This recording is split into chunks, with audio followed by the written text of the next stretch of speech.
எல்லாருக்கும் நமஸ்காரம். ஸ்ரீமன் நாராயணியத்தில் இன்னைக்கு நம்ம 56வது தசகம் பார்க்க போகிறோம்.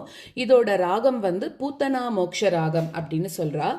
நம்ம ஏற்கனவே 54, 55 அது கூட காளியன் விஷயமாக தான் பார்த்தோம்.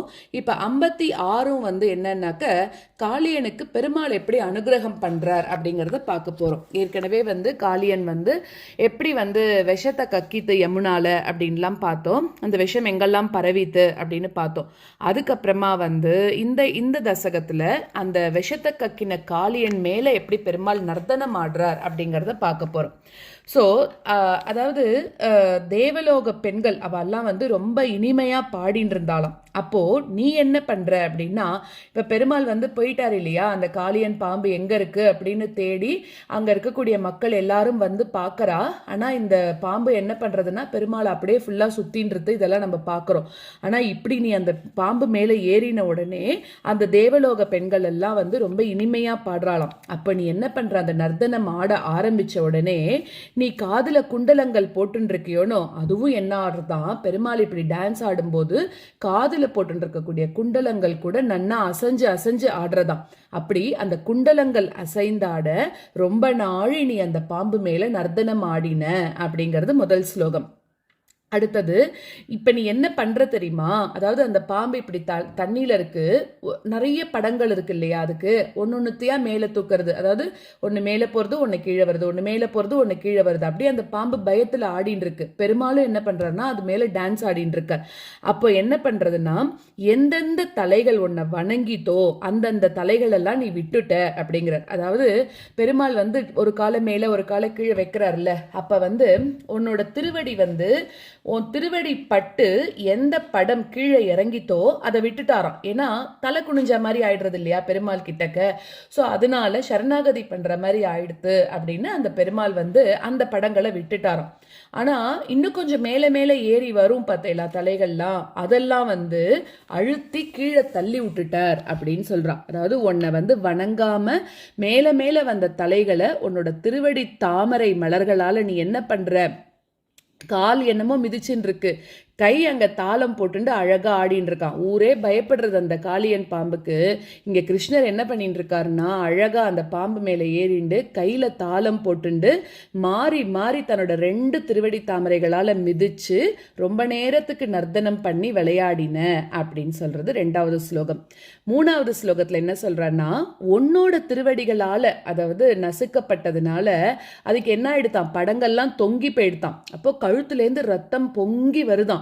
யமுனா நதியை விஷத்தால கக்கின பாம்பு இப்ப ரத்தத்தால ஃபுல்லா யமுனா நதியை நிரப்பிடுத்தான். அவ்வளோ ரத்தம் வருதான், சிகப்பு கலர்ல யமுனா நதியை ஆயிடுத்தான். அப்படி அவன் உன்கிட்ட மிதி வாங்கி ரொம்ப சோர்வடைஞ்ச போது அவனோட மனைவியர்கள், ஏன்னா இவனால அப்புறம் எதுவும் பேசக்கூட முடியல, அப்போ அவனோட மனைவியர்கள்லாம் என்ன பண்றான்னா, இனிமே அவனை ஒன்றும் பண்ணாத, அவனை விட்டுடு அப்படின்னு சொல்லி உன்னோட திருவடிகள்ல சரணம் அடைகிறா அப்படிங்கிறது 3வது ஸ்லோகம். அப்படியே அந்த காளியனுக்கு பேசுறதுக்கு கூட, அதாவது உன்கிட்ட மன்னிப்பு கேட்கறதுக்கு கூட தெம்பு இல்லாத போது முன்னாடியே உன்னோட பெருமையெல்லாம் கேள்விப்பட்டிருந்ததுனால அவளோட அந்த பாம்பு பத்தினிகள் அவெல்லாம் என்ன பண்றா அப்படின்னாக்க, நிறைய அவ உன்னை பத்தி கேள்விப்பட்டிருக்காளாம். அதனால உன்கிட்ட அந்த காளியனை விட்டுடு அப்படின்னு சொல்லி உன்னை துதி பண்றா அப்படிங்கிறா. பாம்புக்கு எப்படி பெருமாளோட இதெல்லாம் தெரியும் அப்படின்னாக்க, இவாலாம் இப்ப இருந்துட்டு இருக்கிறது இந்த யமுனா நதியில தான் இருந்துட்டு இருக்கா. ஸோ யமுனா நதிக்கரைக்கு நிறைய ரிஷிகள் முனிவர்கள் எல்லாரும் அந்த கிருஷ்ணரோட துதி பாடின்னு இருந்தா. ஸோ அதை கேட்டு கேட்டு இந்த பாம்போட மனைவிகளுக்கும் என்ன ஆயிடுதான், கிருஷ்ணரை பத்தி நிறைய தெரிஞ்சு போச்சான். அதனால என்ன பண்றா அப்படின்னாக்க, முனிவர்கள் கூட அடைய முடியாத வகையில இயற்கையாகவே தடை எதுவுமே இல்லாம உன்னை துதிக்க ஆரம்பிச்சுட்டா. எப்படியாவது காளியனை அனுகிரகம் பண்ணி விட்டுடு அப்படின்னு அவா எல்லாரும் உன்னை துதிச்சா அப்படின்னு சொல்றான். அடுத்தது, நீ என்ன பண்ற, பெருமாள் ரொம்ப கருணை உள்ளவர் தானே, அவர்கிட்ட யாராவது ஒருத்தர் சரணம் அப்படின்னு கேட்டுட்டா உடனே அவளுக்கு அபயம் கொடுக்கறதுல முதல் ஆளா இருப்பாராம் விஷ்ணு பெருமாள். ஸோ அந்த மாதிரி இந்த பாம்பரசனோட மனைவிகளோட அந்த பக்தியை பார்த்து நீ என்ன பண்ணனா உனக்கு ரொம்ப சந்தோஷம் வந்துருத்தான். அதனால நீ போனா போகட்டும்னு அவனோட மனைவிகளுக்காக இந்த பாம்பரசனுக்கு உயிர் பிச்சையும் கொடுத்த. அதனால அப்புறமா என்ன ஆயிடுத்துன்னா அந்த காளியன் அவனோட உடம்ப உன்கிட்ட அர்ப்பணம் பண்ணி மொத்தமாக உன்கிட்ட சரணம் அடைஞ்சுட்டான் அப்படிங்கிறது 5வது ஸ்லோகம். இப்போ இதோட ஸ்லோகங்களை கத்துக்கலாம். ருச்சிர கம்பித குண்டல மண்டலஹ சுச்சிரமீஷ நனர்த்தித பன்னகே அமர தாடித துந்துபி சுந்தரம் வியதி காயதி தைவத யௌவதே. ருச்சிரகம்பித குண்டல மண்டலஹ சுச்சிரமீஷ நனர்த்தித பன்னகே ருச்சிரகம்பித குண்டல மண்டலஹ சுச்சிரமீஷ நனர்த்தித பன்னகே அமரதாடித துந்துபி சுந்தரம் வியதி காயதி தைவத யௌவதே. அமரதாடித துந்துபி சுந்தரம் வியதி காயதி தைவத யௌவதே. ருச்சிரகம்பித குண்டல மண்டலஹ சுச்சிரமீஷ நனர்த்தித பன்னகே அமரதாடித துந்துபி சுந்தரம் வியதி காயதி தைவத யௌவதே. ருச்சிரகம்பித குண்டல மண்டலஹ சுச்சிரமீஷ நனர்த்தித பன்னகே அமரதாடித துந்துபி சுந்தரம் வியதி காயதி தைவத யௌவதே.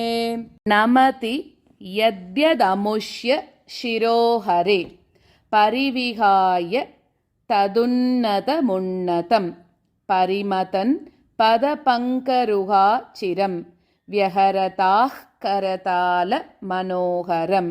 நமதி யத்யதமுஷ்ய சிரோஹரே பரிவிஹாய ததுன்னதமுன்னதம். நமதி யத்யதமுஷ்ய சிரோஹரே பரிவிஹாய ததுன்னதமுன்னதம் பரிமதன் பதபங்கருஹா சிரம் வியஹரதாஹ் கரதால மனோகரம். பரிமதன் பதபங்கருஹா சிரம் வியஹரதாஹ் கரதால மனோகரம். நமதி யத்யதமுஷ்ய சிரோஹரே பரிவிஹாய ததுன்னதமுன்னதம் பரிமதன் பதபங்கருஹா சிரம் வியஹரதாஹ் கரதால மனோகரம். நமதி யத்யதமுஷ்ய சிரோஹரே பரிவிஹாய ததுன்னதமுன்னதம் பரிமதன் பதபங்கருஹா சிரம் வியஹரதாஹ் கரதால மனோகரம். த்வதவபக்ன விபுக்ன பனாகனே கலித சோணித சோணித பாதசி பனிபதௌ அவசீததி சன்னதாஹ ததபலாஸ்தவ மாதவ பாதயோஹ. த்வதவபக்ன விபுக்ன பனாகனே கலித சோணித சோணித பாதசி த்வதவபக்ன விபுக்ன பனாகனே கலித சோணித சோணித பாதசி பனிபதௌ அவசீததி சன்னதாஹ ததபலாஸ்தவ மாதவ பாதயோஹ. பனிபதௌ அவசீததி சன்னதாஹ ததபலாஸ்தவ மாதவ பாதயோஹ. த்வதவபக்ன விபுக்ன பனாகனே கலித சோணித சோணித பாதசி பனிபதௌ அவசீததி சன்னதாஹ ததபலாஸ்தவ மாதவ பாதயோஹ.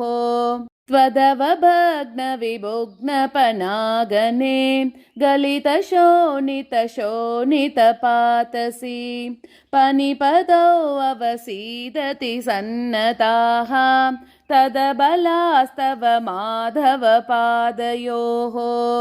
அயி புரைவ சிராய பரிஷ்ருத த்வதனுபாவ விலீன ஹிருதோஹிதாஹ முனிபிரப்யனவாப்ய பதைஸ்தவைஹி नुनुवुरीश भवन्तमयन्त्रितम् अयि पुरैव चिराय परिश्रुत त्वदनुभावविलीनहृदोहिताः अयि पुरैव चिराय परिश्रुत त्वदनुभावविलीनहृदोहिताः मुनिभिरप्यनवाप्यपतैस्तवैः नुनुवुरीश भवन्तमयन्त्रितम् मुनिभिरप्यनवाप्यपतैस्तवैः नुनुवुरीश भवन्तमयन्त्रितम् अयि पुरैव चिराय परिश्रुत त्वदनुभावविलीनहृदोहिताः मुनिभिरप्यनवाप्यपतैस्तवैः नुनुवुरीश भवन्तमयन्त्रितम् अयि पुरैव चिराय परिश्रुत त्वदनुभावविलीनहृदोहिताः मुनिभिरप्यनवाप्यपतैस्तवैः नुनुवुरीश भवन्तमयन्त्रितम् पणिवधूगण भक्तिविलोकन प्रविकसत्करुणाकुलचेतसा पणिपतिर्भवदाच्युत जीवितः त्वयि समर्पितमूर्तिरवानमत् पणिवधूगण भक्तिविलोकन प्रविकसत्करुणाकुलचेतसा पणिवधूगण भक्तिविलोकन